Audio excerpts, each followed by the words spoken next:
అసలు ఈ మూలపోటు అవుతుందా అన్న సందేహం నుంచి ఖచ్చితంగా అవుతుంది అని చెప్పడానికి నిలువెత్తు సాక్ష్యమే ఆ రోజు సీఎంగా ఉన్నటువంటి జగన్మోహన్ రెడ్డి గారు శంకుస్థాపన చేయడమే దీనికి నిలువెత్తు సాక్ష్యమని ఈ సందర్భంగా తెలియజేస్తున్నాను. చాలా మంది అనుకుంటూ ఉంటారు ఈ శంకుస్థాపన అంటే కేవలం ఒక రాయి వేయడమే అని. కానీ కాదు, ఇది ఉత్తరాంధ్ర జిల్లాలోని అతి వెనకబడినటువంటి శ్రీకాకుళం జిల్లాలోని అభివృద్ధి తీసుకురావడానికి అది నాంది పలికిన రాయి.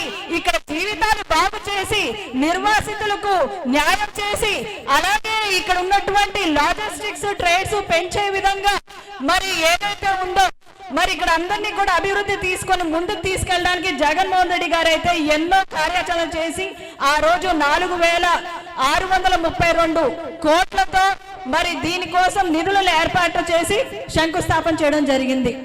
ఈ రోజు నిజంగానే మనం అందరం ఒకటి ఆలోచించాల్సిన అవసరం ఎంతైనా ఉంది.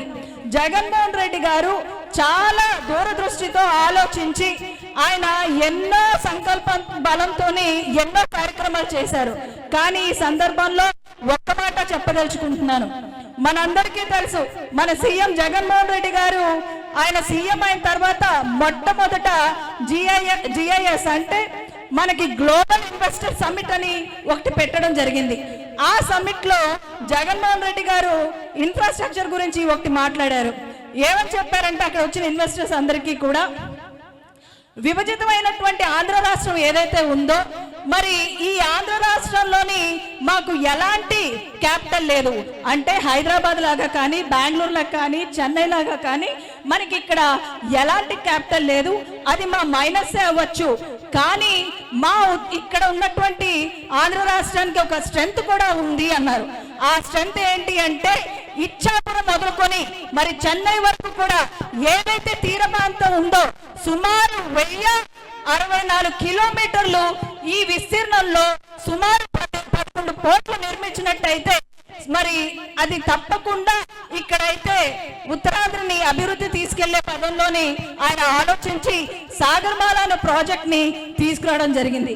అదే విధంగా ఈ రోజు ఈ మూలపేటకి ఈ రోజు ఏదైతే ఈ పోర్టు వచ్చిందో ఇది చెప్పాలి అంటే ఏదైతే సౌత్ ఇండియా గేట్ మన ఇచ్చాపురం మనందరికీ తెలుసు. సౌత్ ఇండియాలో ఉన్నటువంటి 20 రాష్ట్రాలు ఏవైతే ఉన్నాయో ఇందాక సార్ చెప్పినట్టు మరి అక్కడ ఏవైతే ఉందో అక్కడ ఏదైనా సరే రవాణా చేయాలి అని అనుకుంటే మరి మన ఉత్తరాంధ్రకి మొట్టమొదటి ముఖద్వారమైనట్టు ఇచ్చాపురం నుంచి మరి మూలపేట పోర్టు సుమారు 80 కిలోమీటర్ల దూరంలో ఉంది. ఇది ఖచ్చితంగా రానున్న రోజుల్లో ఇది ఇండస్ట్రియల్ హబ్ అవడం గ్యారంటీ. మరి అదే కనుక జరిగితే ఇక్కడ మరి చాలా మందికి ఉద్యోగ అవకాశాలు లాజిస్టిక్ ట్రేడ్ పెరిగే అవకాశం ఉంది. మరి దీన్ని ఇప్పుడున్నటువంటి కూటమి ప్రభుత్వం ఏదైతే వచ్చిందో మరి ధన్యవాదాలు. ప్లీజ్ చాలా మంది ఉన్నారు. అరకు ఎమ్మెల్యే మత్స్యలింగరాజు గారు మాట్లాడుతూ కోరుతున్నా. పాదాభివందనాలు. మరి మనకందరికి తెలిసింది ఏంటంటే జగన్ అన్నాడు అంటే చెప్పాడంటే చేస్తాడంతే.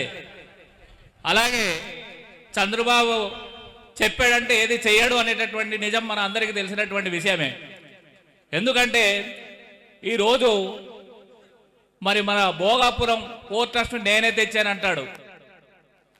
అలాగే ఈరోజు ఈ మూలపేట పోర్టు కూడా నేనే తెచ్చానని చెప్పేసి అంటాడు.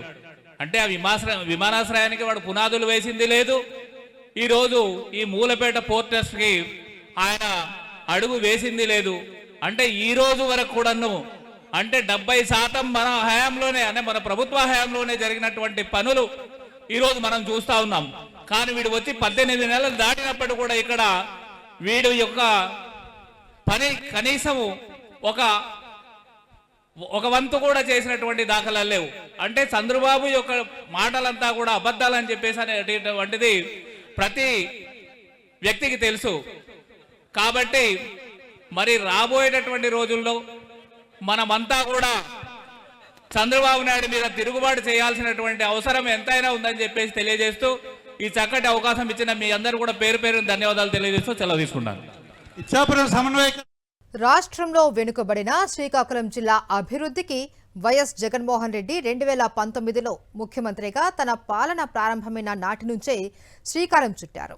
సంతబొమ్మాలి మండలం మూలపేట సముద్ర తీర ప్రాంతంలో గ్రీన్ఫీల్డ్ పోర్టు నిర్మాణం తలపెట్టారు. ఇక అంతకుముందు ప్రతి ఎన్నికలోనూ పోర్టు అంశాన్ని టీడీపీ మేనిఫెస్టోలో పెట్టి ప్రజల్ని మోసగిస్తూనే ఉంది. ఈ నేపథ్యంలో వైఎస్ జగన్మోహన్ రెడ్డి తన పాలనలో సుమారు 4,400 కోట్లతో మూలపేట తీరంలో గ్రీన్ఫీల్డ్ పోర్టు నిర్మాణానికి 2023 ఏప్రిల్ 19న శంకుస్థాపన చేశారు.